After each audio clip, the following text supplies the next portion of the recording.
hope that we will never find ourselves a victim of or witness to a crime. But if we were, how confident are we that we would correctly identify the perpetrator or even remember accurately exactly what happened?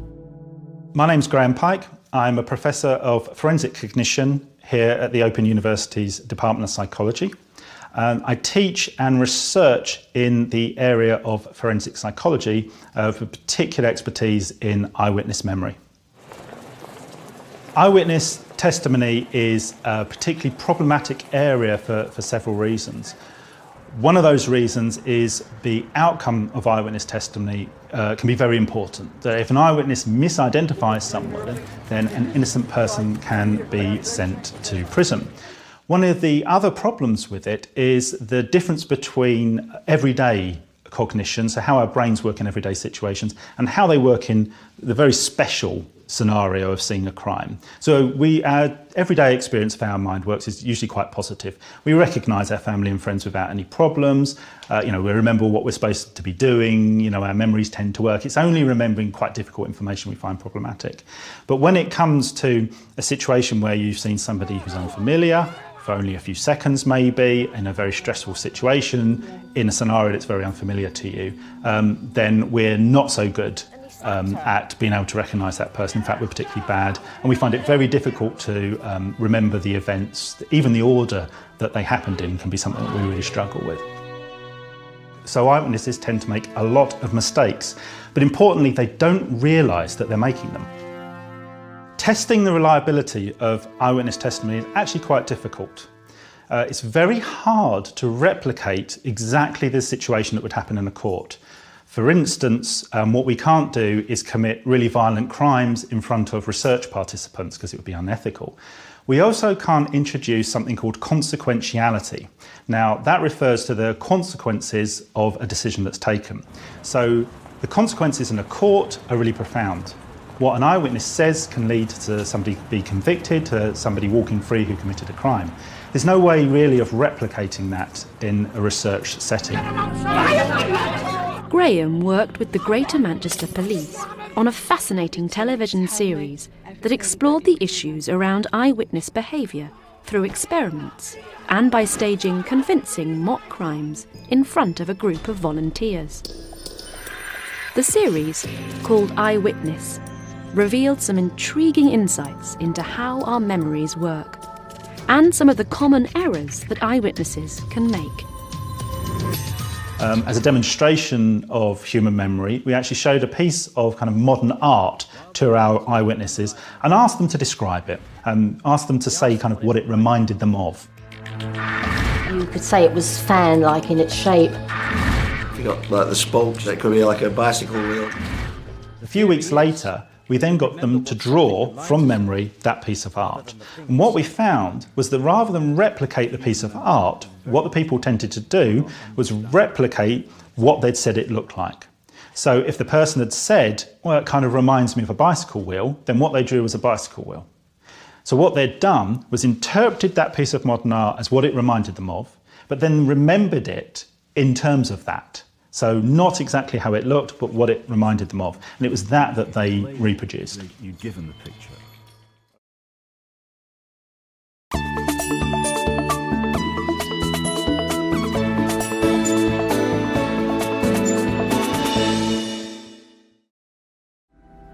The research being done by Graham and his colleagues in this fascinating field of study, along with our growing knowledge of how our memories work and the use of modern technologies, is starting to offer very practical help to those working in criminal investigation dealing with eyewitnesses.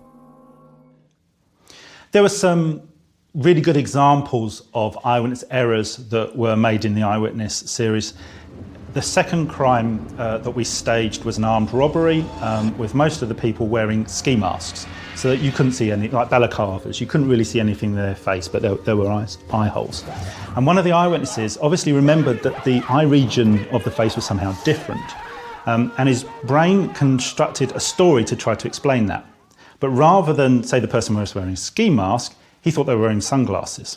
And it wasn't just the fact he said they were wearing sunglasses, which was completely wrong. He went into great detail about what sunglasses looked like. So he described the brand, he described the shape of the lenses, he described the colour of the bits that go over your ears. But all of that information was completely made up. His brain had constructed.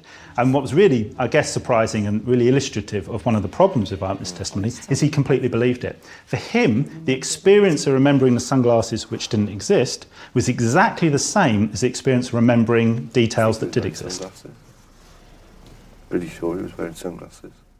My work and other research in psychology really, I think, has two things to offer.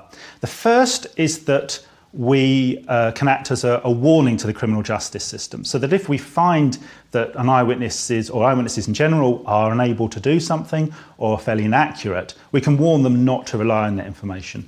The other thing we can do is by studying how the mind works and how investigative procedures and courtroom procedures kind of make the most of how the mind works, we can change those procedures, improve them. So hopefully what we can do is improve the accuracy of the information you gain from an eyewitness, to try and stop an eyewitness identifying the wrong person, to try and help them remember information more accurately and more completely. One example of that are the video identification parades that are used in the UK.